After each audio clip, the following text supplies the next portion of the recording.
I was driving by when I realized that this was a rare sketching opportunity. I turned around and came back because the sky was beautiful. It wasn't raining yet. The sun was putting beautiful shadows on the building. This building I knew was going to be destroyed in a little while, and so I needed to do it now.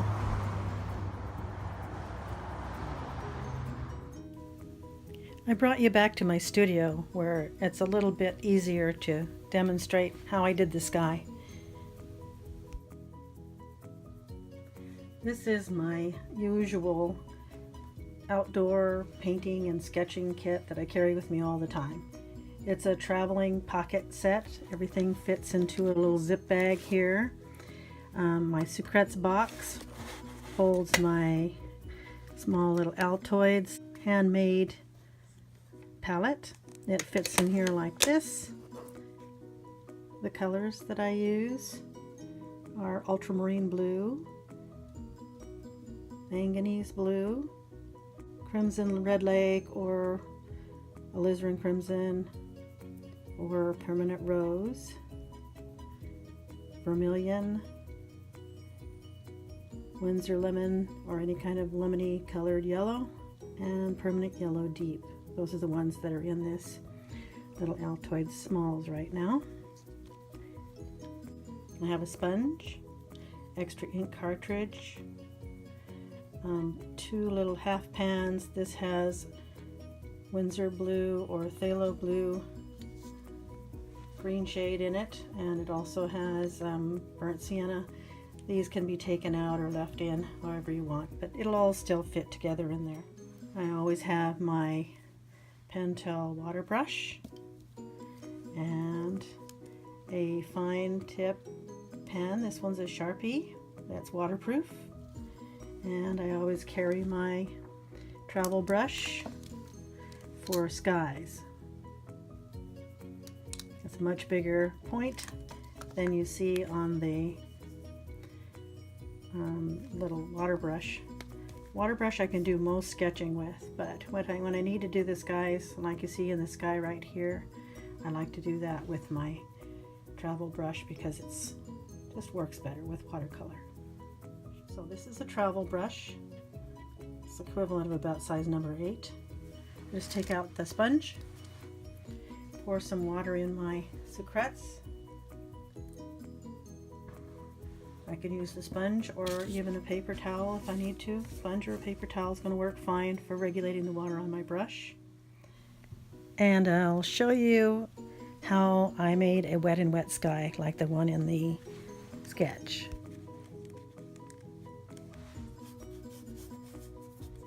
I start painting the sky by laying in a nice batch of water here on the dry paper. This is Fabriano Artistico paper. It's what I use in my folding sketchbooks. Then I want to put a little bit of the sun in the sky. So I'll mix my 2 yellows here, and then just a very pale wash here and there, just a dot or 2 of yellow to represent the sky. Then I get some ultramarine blue and put that particularly where I want the darkest places in the sky.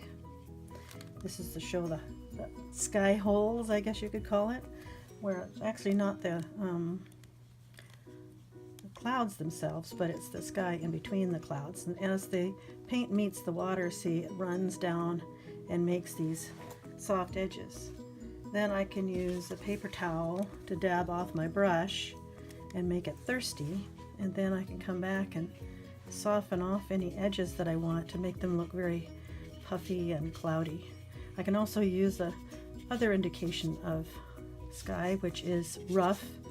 Some of the edges are rough, so that's dry paper, where I'm just scrubbing the brush along the dry paper there. This is a very simple way of making a great big cloudy type sky in a watercolor sketch.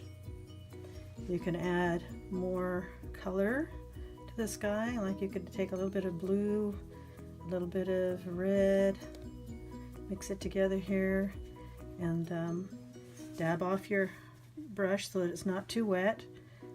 Make sure that that makes then some more, a little bit thicker paint than super wet, because the paper is still wet here, you see. And then that way I can put in some sort of a pale purpley color for the cloud shadows. I can come back and I can make a darker indication at the top of the sky if I want to.